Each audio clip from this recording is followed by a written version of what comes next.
Hey everyone, this is Diabetes the Second here with the Dragon Warrior Randomizer Seed of the Week for December 13th, 2020.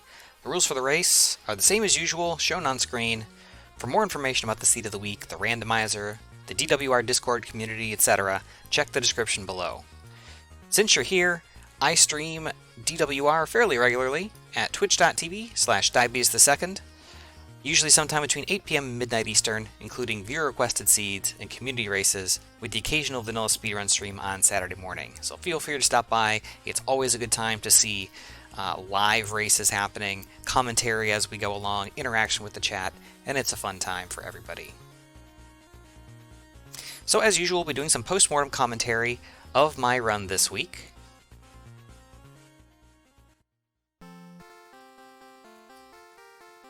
So the results of this week's race will be shown at the conclusion of the seed. This week's flag set is a partner to that of about 2 weeks ago, essentially the tiebreaker set from this summer's tournament. It's designed to be done as fast as the game can basically allow. The only normalcy we're going to see, enemy stats and resistances are standard, but everything else is randomized. We'll also have access to fast text and speed hacks, and perhaps most importantly, we have another alternate win condition this week, Three's Company. We'll see just exactly what that entails and how it's going to impact the run once we get things going.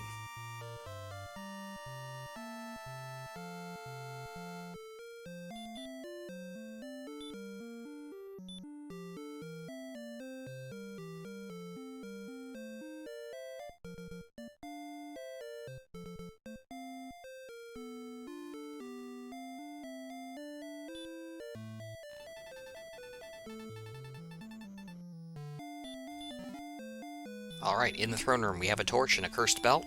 We have no spells. Fairly decent stats, actually. 30 MP and not a spell to cast. So we are Doran from Dragon Warrior 4, one of the NPC party members that joins us for a brief period. Let's see what we have in the throne room. We have a torch. We have an herb. We have another torch. And we have gold. So mini gold grind here. I think I said throne room, I meant the treasury. So we can do a quick gold grind here. There's no set number that you can or should target. I usually go to about 10,000. That will allow me to take a couple of deaths and still have enough gold. And also if there's a more expensive item out there somewhere in the world, we can purchase it. But no guarantee a town will be nearby. Those bamboo poles that I picked up there were a bunch of torches, just in case I need to throw them at some enemies outside in order to gain XP. Probably would have preferred the herbs, but there's no sense resetting and wasting time for that. We'll check the back here, and it's the Staff of Rain turn-in, so no help there.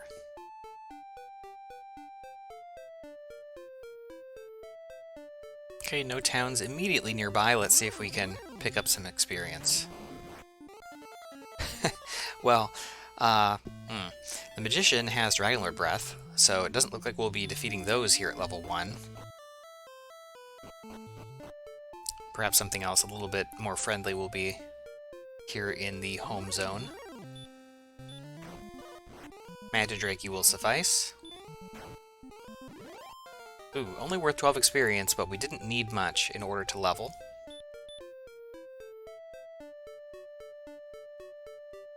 Alright, we learned Sleep. Could be helpful for taking out the Magicians. We also picked up a good bit of strength there, so we could probably just kill them with 2 physical attacks now.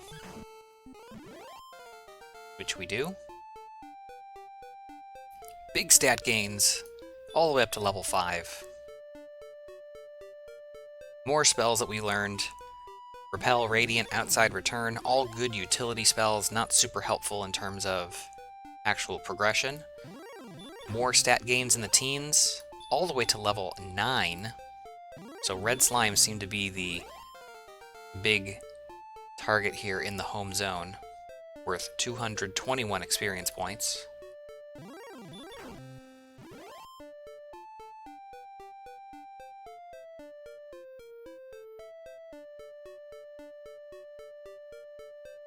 No spells, though, since level 5.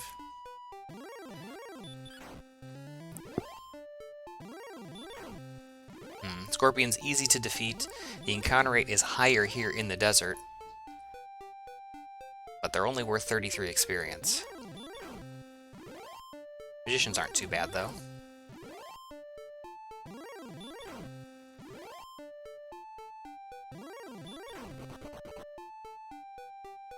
So with flags like these, it becomes very difficult to kind of assess what to do exactly when, as we pick up level 11. With a good strength gain there. Still no new spells. But a lot of times the strategy is because we have, the ability to gain levels so quickly, as we're demonstrating here, now picking up level 12. Again, no spells.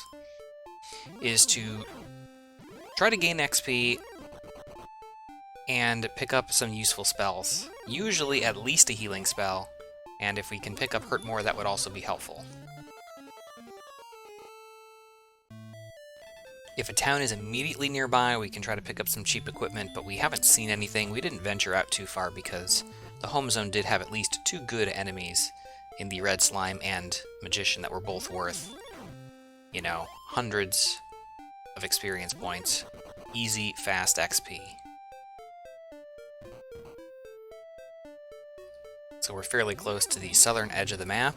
We find an unfriendly red dragon. We are able to run, though. We have quite a bit of agility. And we find a cave. The cave is the grave. Not strictly necessary to check this out here. So, as part of this flag set, as you noticed probably at the top, we have no need for keys, as we find gold, fairy water, and more gold. But we also have no need for any quest items. As you take a look at the tracker, all the quest items are highlighted as well as keys, because we are dealing with open Charlock. Once we find Charlock, the bridge is already built. We don't need to worry about building the Rainbow Bridge. It's also going to be short Charlock, so we only have to traverse the bottom floor. But it's probably a good time, now that we've been leveling and walking around here and talking about strategy, is what are we actually trying to do?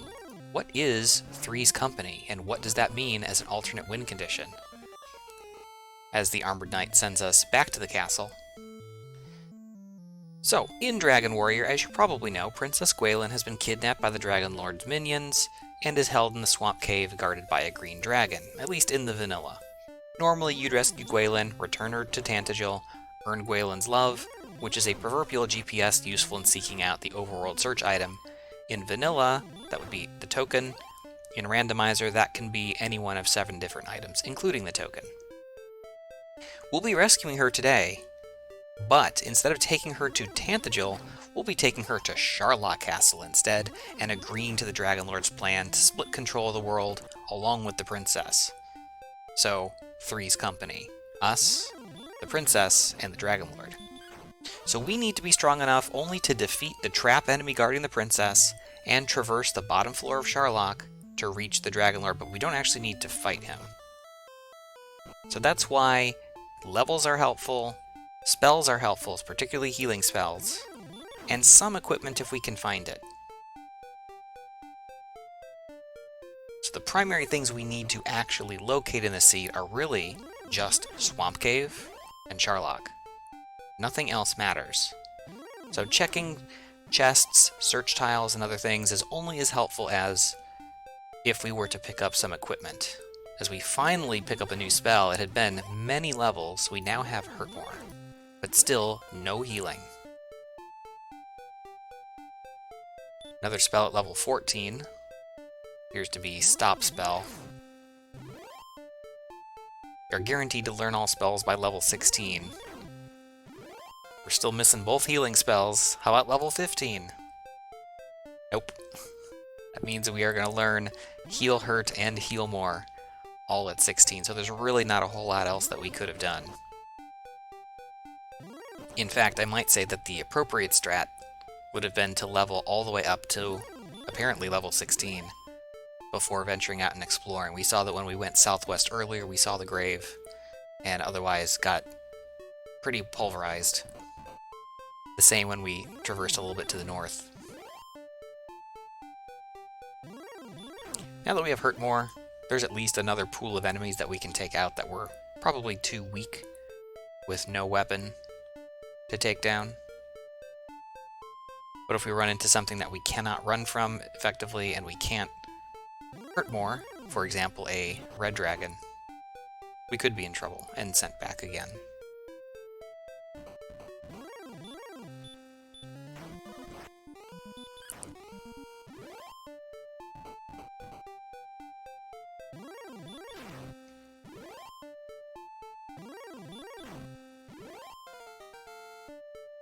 Alright, level 16, all the remaining spells.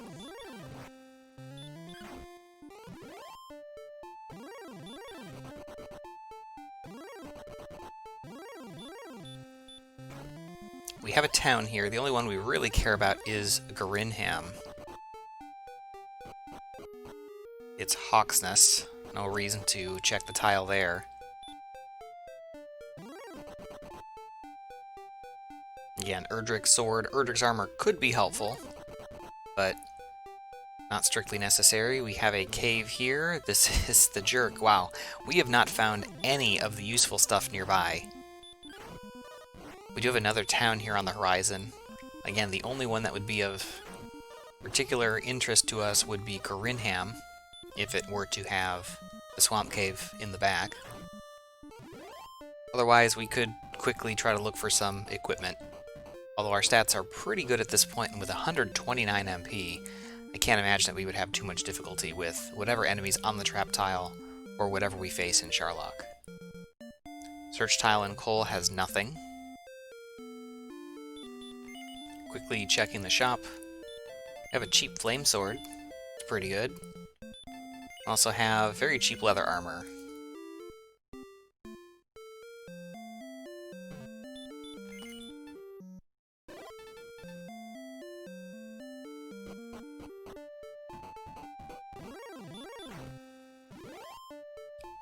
So no additional equipment likely to be required in this one. Mostly just fighting things as a means to more quickly traverse the map here. Although we do have 84 agility, we should be able to run from most things. The problem is with minimal defense, we're not going to be repelling much.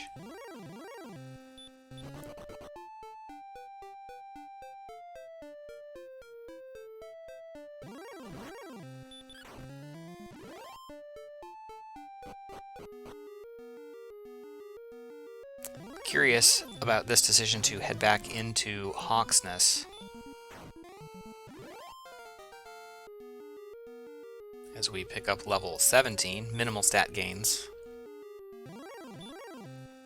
Again, strictly speaking, our stats are plenty good to defeat whatever the trap enemy is, and since it's short Charlock, we only have to go across one floor. So I'm a bit confused as to why I decided to do this. And it's the Death Necklace, so it didn't even pay off either. The only things that would have been helpful would be Erdrick's sword and Erdrick's armor.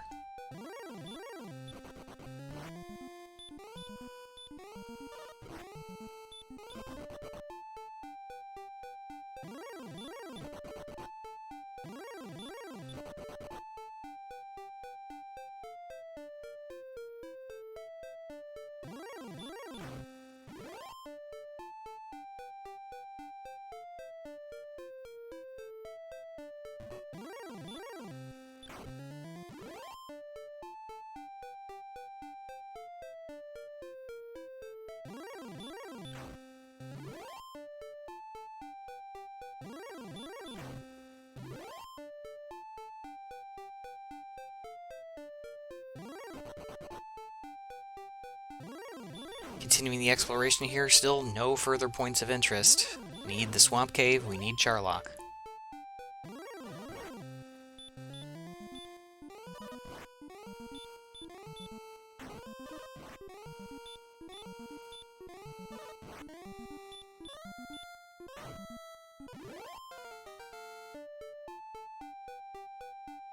Alright, we now have level 18. Getting the additional levels are only going to help. They're not going to hurt. But again, not strictly necessary here.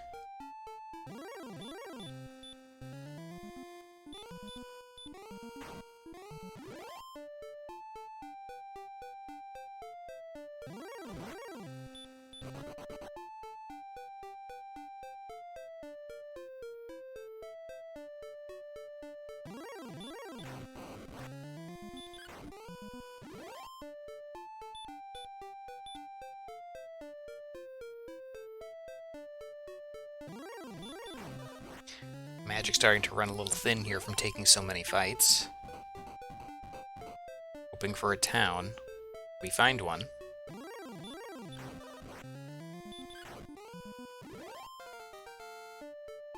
As we pick up level 19.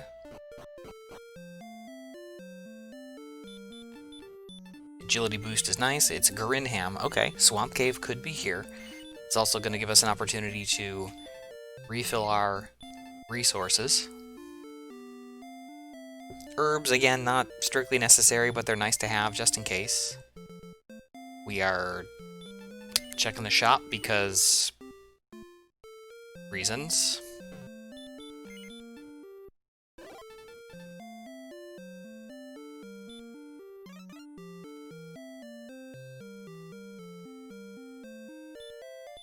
And we're walking right over these chests. It does make sense to at least check them. But we didn't find anything useful here.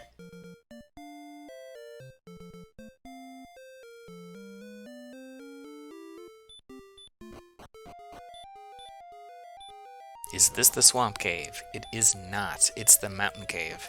Ugh, I was afraid for a second there that I was going to try to clear the chest, and there's no reason to. Ooh, Sharlock. Perfect. Now we just need to find the princess. Theoretically, if I were to have found specifically the armor, since I did pick up a flame sword, if I had found the armor, I could consider just going to win the normal way. Three's Company is an alternate win condition, but it's not the only win condition. The standard way of winning the game by defeating the Dragon Lord is still active.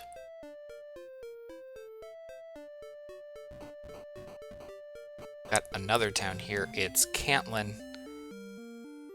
Again, I really don't see the utility of continuing to shop for equipment and stuff.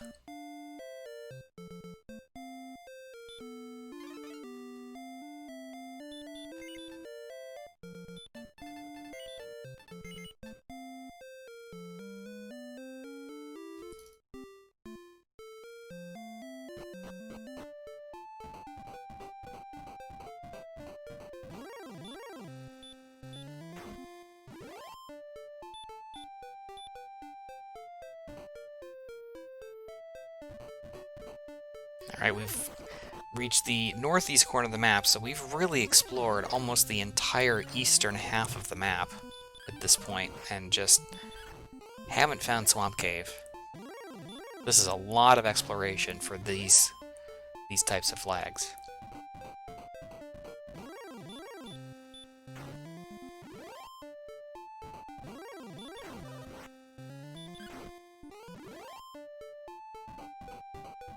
The good thing is, as soon as we find the Swamp Cave, we are more than capable of defeating anything there.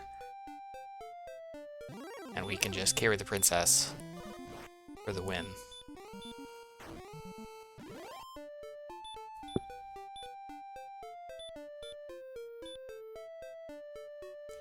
Finally casting Repel, probably something I should have done about 4 levels ago.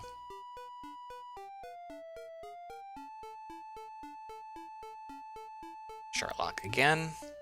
Oh, we have a cave right here. Would we miss this by a tile? And it is the Swamp Cave.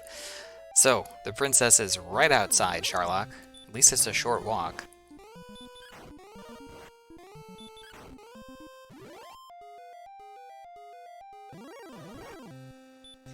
Alright, a red dragon does guard the princess. Should be no problem.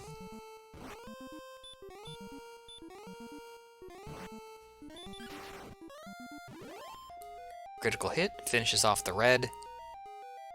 we should be able to go right into the castle. We don't even need to go back to Gorinham to heal.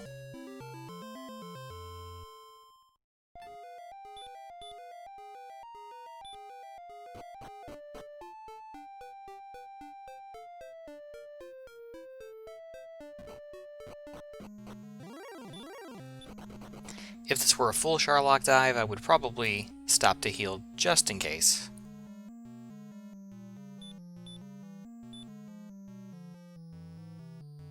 But since it's just a single floor, we have very high defense. Not too worried about it.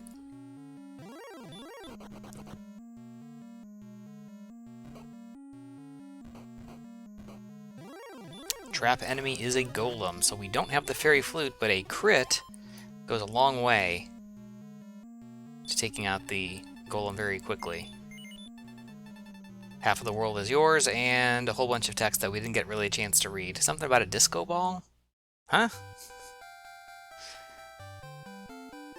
And there we are. Another win in the books. 19 minutes, 16 seconds. We are going to split control of the world with the Dragon Lord. I'm not sure if this is a good end or a bad one, but regardless, it's over. So overall, not a bad run. Hurt more coming at level 13, both healing spells at level 16 definitely slowed things down. You might think, how could this really be a slow seed? It was only 19 minutes long. But there really just wasn't a path to victory without getting to at least 16, and frankly, probably shouldn't have even been a path to go exploring until level 16 either. So I probably branched out exploring a little bit too early. As we talked about earlier, in these flags, it's a good idea to settle in an area with fast, easy XP, which we had with the red slimes and magicians around the castle, and try to grind out at least a healing spell. We also spent perhaps a little bit too much time looking for equipment, checking chests and search tiles, and again, considering none of that was actually necessary, especially since we already had good stats and high levels at the time, not really sure what my thought process was in chasing after all of that. And then, of course, as is often the case in these fast flags, order of exploration matters a whole lot, and we cleared probably half the map before we finally found the swamp cave right next to Sharlock. And it was far from home, but we absolutely didn't take an especially direct path in getting there. We navigated through a lot of different things, saw several waypoints, and really dove into a bunch of stuff that we really didn't need to. But regardless, that's Three's Company. That's tiebreaker flags, and 19 minutes isn't all that bad, so I'm pretty happy with that. The question is how did we do relative to anybody else? Well, let's take a look. 5th place out of 18 runners. Not too bad, actually. GG Namanva, this is the second win in a row for Namanva, edging out Ryguy by 19 seconds. We finished just over 5 minutes behind. Not surprised that we had a lot of clustered finishers this week, given the fast flags. That's just going to happen whenever you have a lot of people and not a lot of time spent. In a blind run, there's not too much more that I really could have done to speed things up. Obviously, we talked about a few of the things that we could have or should have done already in terms of, not checking a whole bunch of chests and search tiles and such. And largely, it just does depend on what direction you happen to explore. It's good to see a lot of new names again on the list. Particularly, I'm seeing Elmore St. James and Yakko Wacko down there. We love the competition. We love growing the community, so welcome to the fray, friends. We'd love to have you aboard. We'd like to see more of you continuing to join in the DWR State of the Week. So that said, that about does it for this week's Seed of the Week. If you enjoyed the content, please feel free to like the video, leave a comment below, subscribe to the channel for more. Join us over at twitch.tv/diabetesthe2nd for more Dragon Warrior Randomizer and other similar gameplay. Also a reminder to check out the description below for more information on the Seed of the Week, the Randomizer, the Discord community, if you have interest in other racers, in participating in the Seed of the Week yourself. We're more than happy to help you out, get you started, get you set up, and have some fun. But anyway, until next time, this is Diabetes II, Stay healthy, stay safe, and take care.